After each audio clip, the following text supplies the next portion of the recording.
Junior doctor নার্সদের উপরে রোগীর পরিবার হামলা করে হেনস্থা করা হয় এমনটাই অভিযোগ ওঠে এবং তারপর কিছুক্ষণ আগেই আপনাদের ছবি দেখিয়েছি যেখানে এমএসভিপি একেবারে নিরাপত্তা পুলিশ কর্মীদের সঙ্গে নিয়ে ঘুরে দেখছেন সাগর দত্ত হাসপাতালে নিরাপত্তা ব্যবস্থা।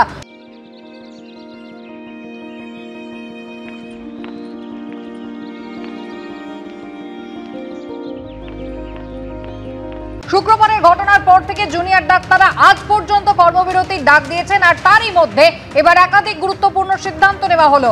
জুনিয়র ডাক্তারদের ওপর হামলা কাণ্ডে বেসরকারি নিরাপত্তা রক্ষীদের শোকজ করার সিদ্ধান্ত নেওয়া হলো। ফিমেল মেডিসিন ওয়ার্ডে যারা ছিলেন নিরাপত্তার দায়িত্বে তাদেরকে শোকজ করলেন হাসপাতাল সুপার। সমীরণ পাল রয়েছেন আমাদের সঙ্গে। সমীরণ, কি কি পদক্ষেপ?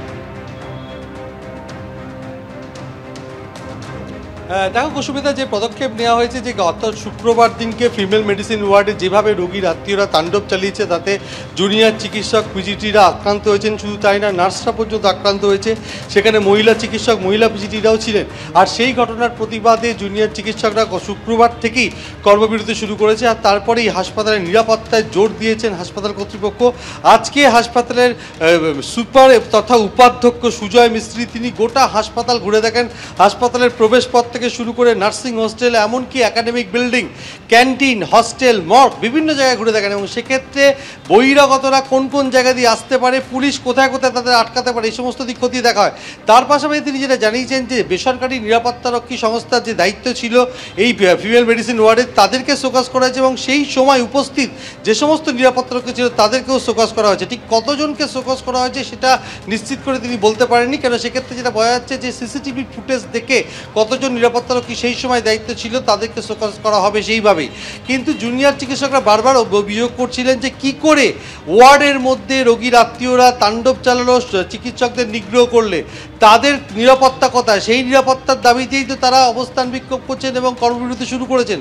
এরপরে কর্তৃপক্ষ হাসপাতাল কর্তৃপক্ষ নড়ে চড়ে বসেছে, তারা পুরোপুরি অর্থাৎ হাসপাতালে কারা ভেতরে ঢুকছে, এই সাগর দত্ত মেডিকেল কলেজ হাসপাতালে অনেকে গাড়ি শিখতে পর্যন্ত আসেন বিকেলের দিকে, সেই সমস্ত রাস্তা বন্ধ করে দেওয়া, একমাত্র এমার্জেন্সিতে যে সমস্ত গাড়ি আসবে তাকে কোন পথে ঘুরিয়ে দেওয়া হবে, প্রধান ফটক থেকে গাড়িগুলো কোন রাস্তায় যাবে, এমনকি যে সমস্ত চিকিৎসকদের গাড়ি এবং হাসপাতালের যারা কর্মী তাদের যে গাড়ি তাদের জন্য যে সুনির্দিষ্ট স্টিকার রয়েছে, কার পার্কিং স্টিকার রয়েছে, সে ব্যাপারে কড়া নজরদারির কথা পুলিশকে বলেছেন এবং যে আউটপোস্ট রয়েছে আউটপোস্টের পুলিশ আধিকারিককে সঙ্গে নিয়ে এবং জুনিয়র চিকিৎসকদের সঙ্গে নিয়ে তিনি গোটা বিষয়টি খতিয়ে দেখেন এবং সেখানে তিনি স্পষ্ট করে বলেন, আমরা যেখানে দাঁড়িয়ে রয়েছি ক্যামেরাম্যান শান্তনু দত্তকে দেখাতে বলবো যে এই যে ওয়ার্ডে যাওয়ার যে রাস্তা সেখানে এই যে রাস্তা বিকেলের পর থেকে পুরো বন্ধ করে দেওয়া হবে, কেননা কোনোভাবে বহিরাগতরা যাতে নার্সিং হোস্টেল বা নার্সিং কলেজের ভেতরে যারা ঢুকতে না পারে, অর্থাৎ আউটডোর বন্ধ হয়ে যাওয়ার পরে পুরোপুরি মানে এখানে প্রবেশাধিকার পুরোপুরি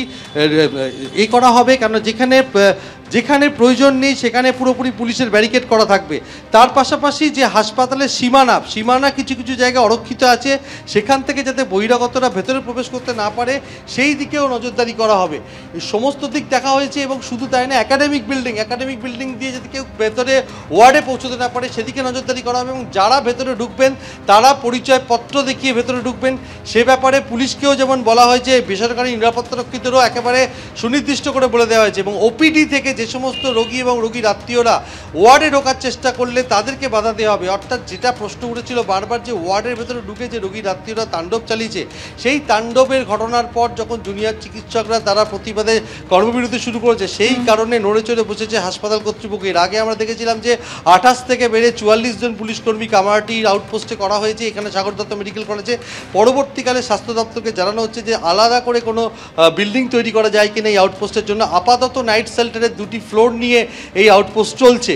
এর পাশাপাশি 244টা সিসিটিভি ক্যামেরা রয়েছে এই মুহূর্তে এবং সেই ক্যামেরা যাতে সঠিকভাবে রক্ষণাবেক্ষণ করা হয় সেই সংস্থাকে দায়িত্ব দেওয়া হয়েছে। আরও 340টা সিসিটিভি ক্যামেরা বসানো হবে।